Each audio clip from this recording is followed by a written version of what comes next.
Hello, everyone, and welcome to another edition of L Supercast. With me today is Encounter Roleplay. How are you doing today, sir? Hey, I'm doing very well, thank you, sir. How are you? I'm doing quite well as well. Good. So, your Twitch channel Mm-hmm. is all about role-playing. It is. Have you As ever had a favorite moment while you're in your role-playing adventures? Wow, that's a big one. A favorite moment?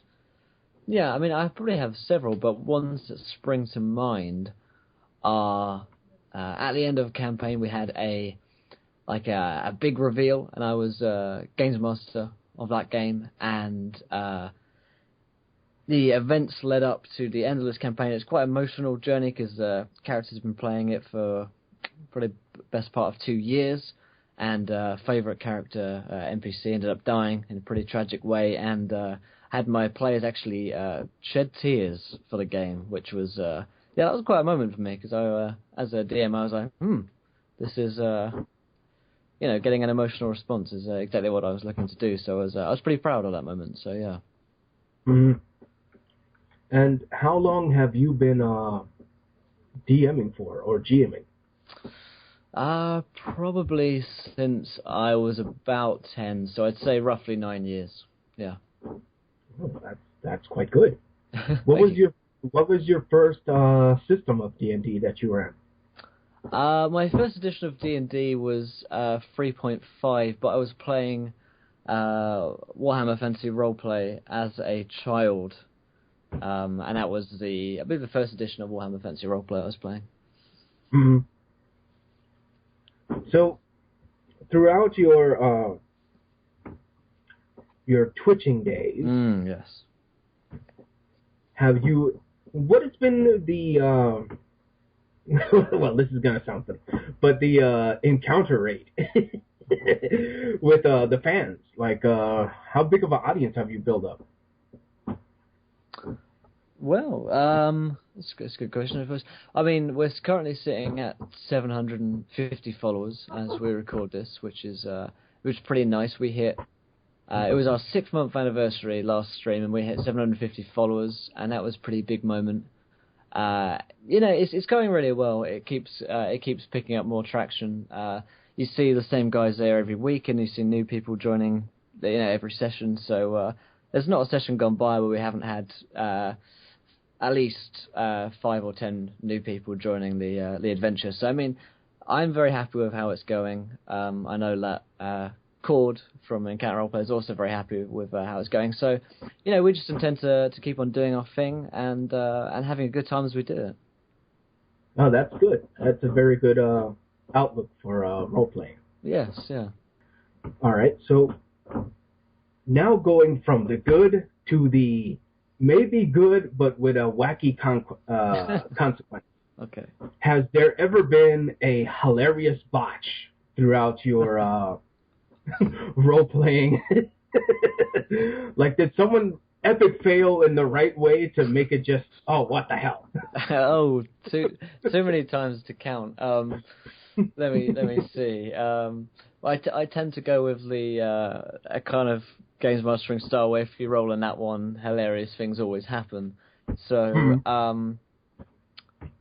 let me see. There's always been some good ones, but our player Beth always is trying to shoot things with different characters. She just likes to go for arch characters, and whenever she rolls a 1, it ends up in some hilarious way kind of hitting a door or hitting a tree or pinging off several walls and rooms, but always hitting the door at the end. So we try to keep it light whenever there's a nat 1. Or even if it's a group of enemies and one of them rolls a nat 1, it turns out that the goblin stabs his friend in the eye, and then his friend rolls a nat 1 and he stabs him back. So those sorts of things are usually happening regularly. Yeah. So, who has the biggest death rate in your games? That's that's a good question. I think it is probably Beth. I think Beth Really? probably has had the most character deaths. Yeah. Yeah, I exploded her character, Kaylin. She literally exploded, kind of imploded, I guess. And she was beheaded by another PC in a previous game. I mean, there hasn't been loads of character deaths, but I think so far she's topping the charts. Oh man. Yeah. that's pretty messed up. Yeah. All right. So let me think about this. What total adventure has been your favorite? Yeah. I guess campaign would be a better word. Yeah, campaign's a good word. Favorite one, yeah. I would say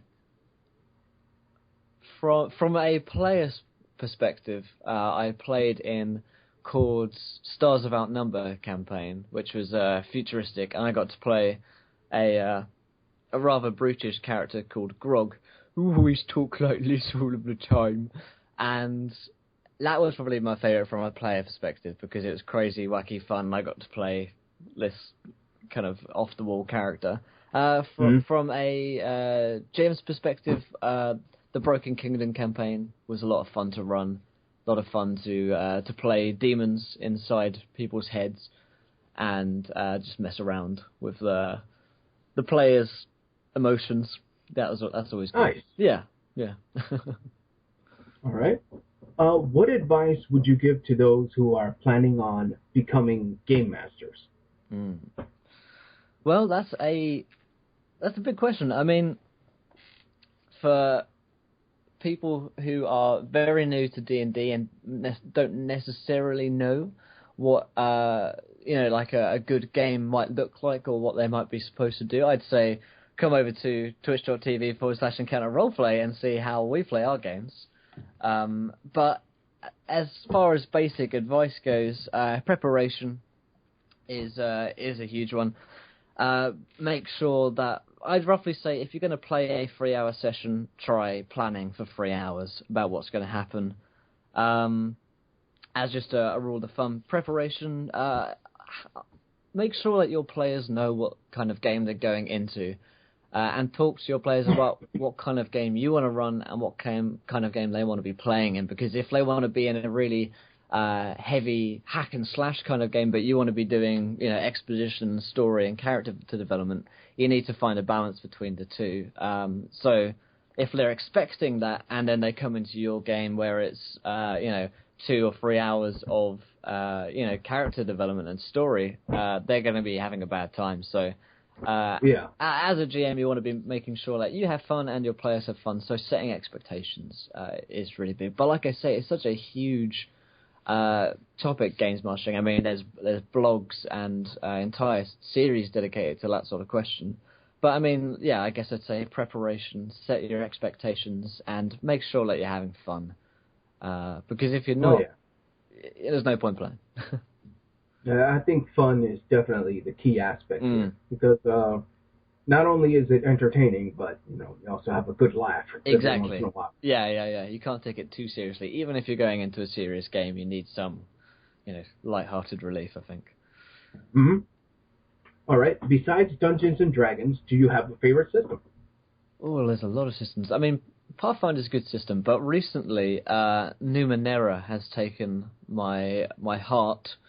As a system, it's really simple, really quick and easy to learn, and it just flows really well, I think, as a system. I've played probably 3 or 4 sessions of Numenera now, and I completely adore it. And it's just, after having played Dungeons and Dragons for a long time, several years, it's nice to go to something a bit quicker, a bit pacier, which you don't need a rules lawyer in the party to be able to everyone understand what's going on. And it's got a good mix of sci-fi and fantasy, and it leads to a lot of good story development, and it's very open for role playing, which obviously I'm all about, is systems which allow you and don't not punish you, but games which really do promote role playing. is what I really like. So Numenera is probably my most recent favorite. Okay, that's cool. Can't wait to check it out in your future casts. Yeah. Well, thank you so much for your time. No, thank you for having me. All right. Thank you, everyone, for coming out, and this has been another edition of Supercast. Take care, everyone. Goodbye. Goodbye.